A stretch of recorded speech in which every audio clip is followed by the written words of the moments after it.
Hey guys, it's History Behind the Warrior and welcome back to another Mortal Kombat 11 video. Now in today's history of breakdown and analysis, we will be talking about the former cybernetic grandmaster of the Lin Kuei, Sector. But today, instead of myself running through this character's history, why don't we bring in someone who's a character specialist and also a long-time fan of the Mortal Kombat series. Ladies and gentlemen, I present to you none other than one half of P&D KNM, former pro player, commentator, and fellow content creator, Ketchup. Hello everybody and welcome to the history of Sector. For those that don't know me, hi, my name is Ketchup and I've been a long time community member for the Mortal Kombat competitive scene, commentator, content creator, all that good stuff. But more importantly for this video, quite possibly the biggest Sector fanboy on the planet. So it was very nice where HPTW asked me if I wanted to read this with him, and I appreciate your time, mate. Thank you for bringing me on board, and let me take you through what is, in my opinion,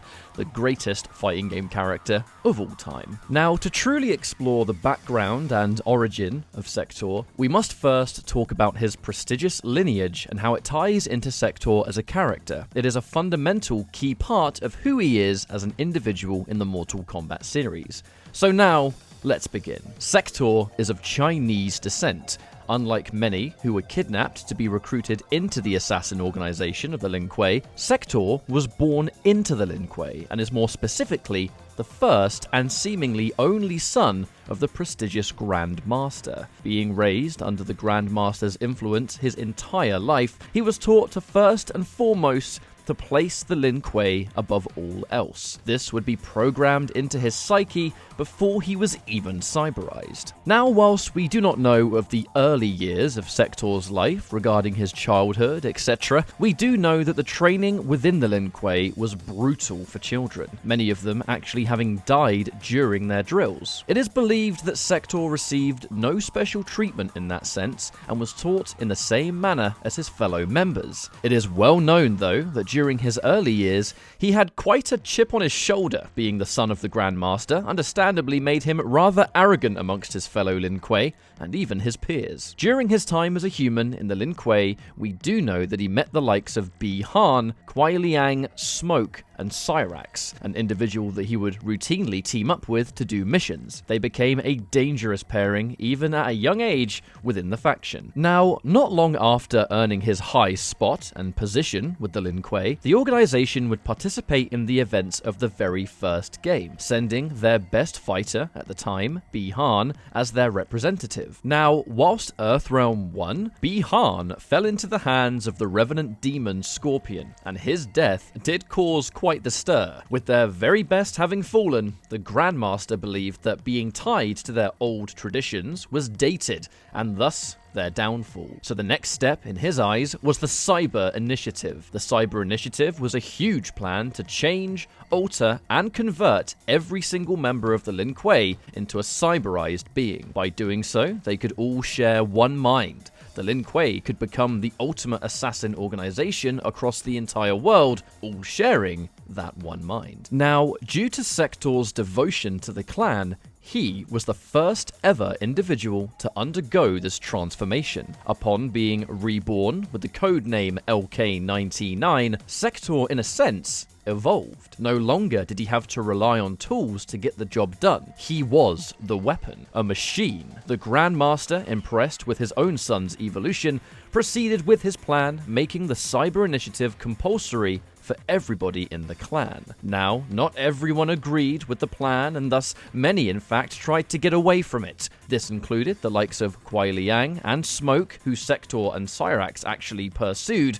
Whilst Kuai Liang was successful in escaping, Smoke was sadly not so fortunate, and thus was forcefully altered to bend to the Grand Master's vision. After the events of the second tournament where Shao Kahn was defeated by Liu Kang, the Emperor unleashed a full-scale invasion invasion of Earthrealm, terminating and killing everything that stood in its way. The Grand Master, aware of Shao Kahn's anger, aligned himself with the Emperor, in turn guaranteeing that the Lin Kuei survived this battle. It fortunately also put them in a position of power amongst Shao Kahn's table. Now, as expected, during this full-scale assault, the world was left in ruin, and Sector would be a part of its destruction. Whilst he's happy to serve the Lin Kuei, he was unsatisfied with his work. Wanting to destroy the remaining traitor, he would actively instead pursue Kuai Liang, who at this point had fully adopted his brother's mantle of Sub-Zero. During the invasion, Sector and Cyrax were successful in tracking him down, but upon confronting him, they were shocked to see that Smoke had turned against them. Having turned against the Grand Master's programming, the two sides would clash, with Sector and Cyrax being defeated. Despite his loss,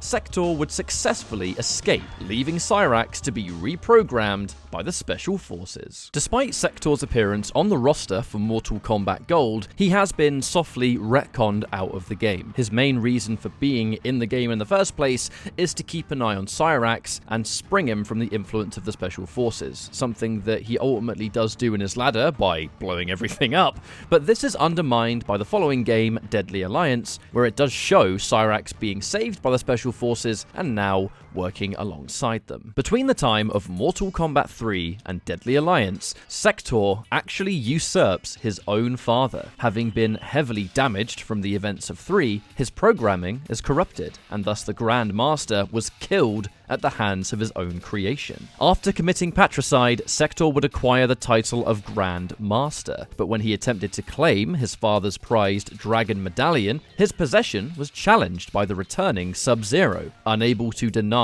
a direct challenge, the two would clash, with Sector falling to the Cryomancer. Although Sector had lost his position in the Lin Kuei, he refused to be discouraged. Upon traveling to Japan, he would take the cybernetic remnants of the Lin Kuei and form his own organization, the Takunin. A fair bit of time passes between Deadly Alliance to Armageddon, like the rebirth and defeat of the Dragon King Onaga. But what happens to Sector during this period? Well, upon forming the Takunin, Sector's madness began to spiral out of control, his corruption having his slip further and further into madness.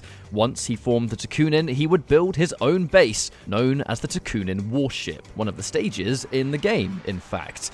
Here, he would carry out all of his commands, wanting to ultimately destroy all that opposed him, Special Forces and Lin Kuei alike. During the conquest mode of Armageddon, Sector is stationed in the Botan jungle, where he comes across one of the sons of Argus, Taven. Upon learning of Taven's quest, he is rendered unconscious by the cyborg, being imprisoned within Sector's warship. Here, Sector interrogates the demigod, wanting to know of his quest and the magical items that he's searching for. But before Sector can squeeze out that information, the warship would be attacked by the Special Forces. Now, a set-free Taven would clash with Sector, and the cyborg is once again defeated. After this point, the Takunin is ultimately destroyed, as the warship is blown to pieces. With no other choice, Sector participates in the Battle of Armageddon, hoping to destroy all of his enemies. After the events of Armageddon, Sector is one of the many different combatants that has perished, but once Raiden sends a message to his past self, the timeline is effectively reset. This is being done with Sector restored back to his human form,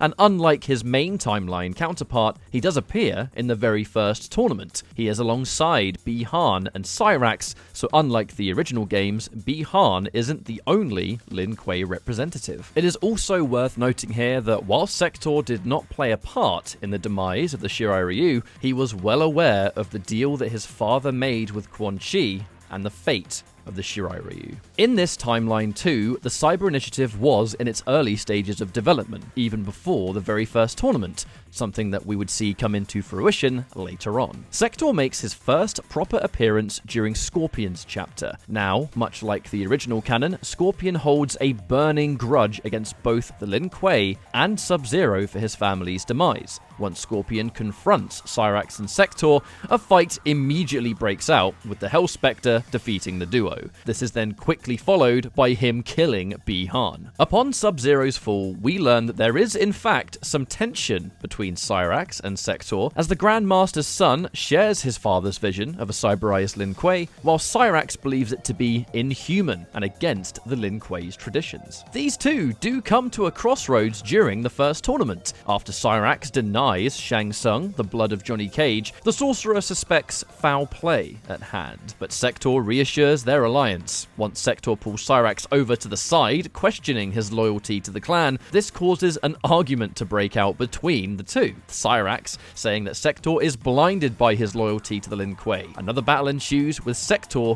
ultimately coming up short. Sector then later appears during the second tournament of the game, where we see that he has now been fully cyberized, currently under the order to detain and forcefully alter any remaining members of the Lin Kuei. This has him battle the likes of Smoke. Now, while Smoke is victorious, the numbers game proves to be too much for the ninja. That is, until Raiden interferes. Knowing that he is outmatched, Sector retreats, knowing to bide his time. One chapter later, he appears at Shao Kahn's Colosseum, having restrained Kuai Liang for cyberization. It is where he pledges his loyalty to Shao Kahn on behalf of the Lin Kuei, something that the Emperor accepts. So, much like the original continuity during the start of the third game, the Lin Kuei are on the side of Outworld during Earthrealm's invasion, and thus are part of the extermination squads. Now, during the events of the third game, Sector confronts a cyberized Sub-Zero, noticing that the cyborg has been reprogrammed. But upon attempting to undo his corruption, he's knocked down and quickly defeated by Kuai Liang, having now restored his own humanity. Sector makes one final appearance in MK9, attacking the Earthrealm defenders as they're planning to stop Shao Kahn. During this skirmish, he's able to defeat Smoke, wearing him down, and right as he's about to finish him, Nightwolf will interfere. Here, the two do fight, but Sector is ultimately unsuccessful in his assault, and this is the last time we see Sector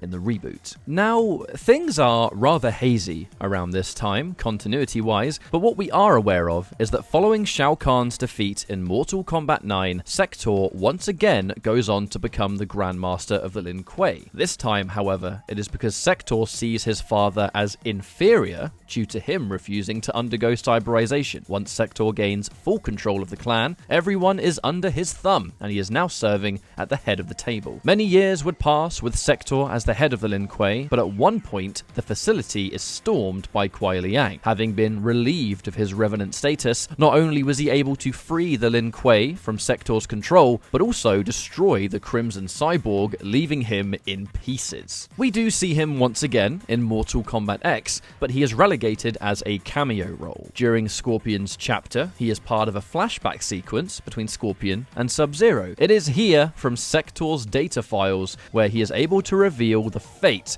of the Shirai Ryu to Hanzo Hasashi, how it was Quan Chi and the higher-ups of the Lin Kuei that were ultimately responsible for his clan's doom. This revelation, in turn, actually settles the blood feud between the two classic ninjas. A long time passes between Mortal Kombat X and 11, with Earthrealm now being governed by a Dark Raiden after Shinnok's defeat. Unfortunately, due to Raiden's alteration of the timeline and tampering with powers above his league, he has provoked the attention of Kronika, the Titan of Time. Understandably displeased with how he has altered her vision, as well as decapitating her son, Shinnok, she sets her eyes on forging a new world, one without Raiden. However, she's unable to do so in the current timeline due to many strong combatants being dead. So in order to do this, she would have to create a time quake, merging the MK2 section of MK9 with the present, and allowing many enemies to come forth from the dead. This includes Sector, who learns of his fate and the fate of the Lin Kuei. Realizing what has happened and how his vision was bastardized by Sub-Zero, he, Cyrax, and Frost begin to kill the current Lin Kuei within in order to rebuild their cybernetic army. So, as expected, this does catch the attention of Sub-Zero, who is accompanied by Hanzo when they storm the Cyber Lin Kuei base. Despite the best efforts of the Cyber Lin Kuei, they would be defeated by the ninjas, with even Cyrax having turned against them, to somewhat undo undo the damage that Sector has done to the Lin Kuei, he sacrifices his life to destroy the entire facility. This does, in turn, prevent the mass production of cybernetic units, limiting Sector and Kronika's forces combined. Due to the damage sustained from this battle, Sector undergoes another physical upgrade, now sporting white highlights courtesy of the Black Dragon leader, Kano. Sector makes his last and final appearance in Mortal Kombat 11 during Kronika's assault on the Special Forces base. With the Black Dragon at his side, they storm the stronghold, killing anyone in their way. As the stronghold begins to crumble, Sector battles Johnny Cage, with the fight starting off in an airship and tank before they resort to a fistfight. Ultimately, in the end, Sector is once again defeated. But the battle isn't quite over. The Black Dragons are successful in what they came there to obtain, past version of Sonya and Johnny Cage. As they're kidnapped, Sector is then set to self-destruct, destroying both the Crimson Cyborg and the Special Forces base. This is canonically the very last time that we see Sector in the current canon, and with how Aftermath unfolds, it does seem like this might be the last time we ever see him. But you never know what the future holds, so only time will tell. But until then, this has been it for the history of Sector. Thank you all very much for your time, and thanks for sticking through this whole video, and a final thank you to History Behind the Warrior for bringing me on board. It's been a lot of fun, and if you want to follow my actions, mostly focusing on the competitive history of things with Mortal Kombat's competitive meta across the years, feel free to check out my channel as well. Thank you all so much, and we'll see you next time. Take care. Once again, big, huge thank you to Ketchup for doing this episode. It's a huge pleasure to have you on. Now, if you're interested in seeing more from Ketchup, then please do check the description below, as I will have the links to all of his forms of social media there, where he breaks down the meta of each different Mortal Kombat game, as well as the competitive history of some characters. You don't want to miss out on them, as they are an absolute treat to watch. So again, links in the description below, but once again, massive thank you to Ketchup for making this one possible. Now, just a quick heads up, we do have another collaborative episode going on this week, this time with former MK11 writer Sean Kittleson. He'll be running through some of the early drafts of Mortal Kombat 11's story, and what is the writing process that leads up to them. So in that video, not only will you see how it's actually done, but also get a rough idea of some of the concepts that were left on the cutting room floor that weren't explored for Mortal Kombat 11. This includes the likes of an Outworld and Earthrealm war, a very interesting Onaga arc, as well as the ideas that were circulating around Dark Raiden, as I know many of you would actually be quite interested to know some of the plans that he did have kind of floating around. But until then, that's been it for me and Ketchup. Thank you once again for watching. Please do pop over and check out Ketchup's content, and before this video wraps up here, if possible, let's try getting it to about 500 likes, and please do not forget to tick that bell, as it will keep you up to date with all of my content. But until then, please comment, like, subscribe, and share this video with everyone you know. Please take care, and I'll see you all next time.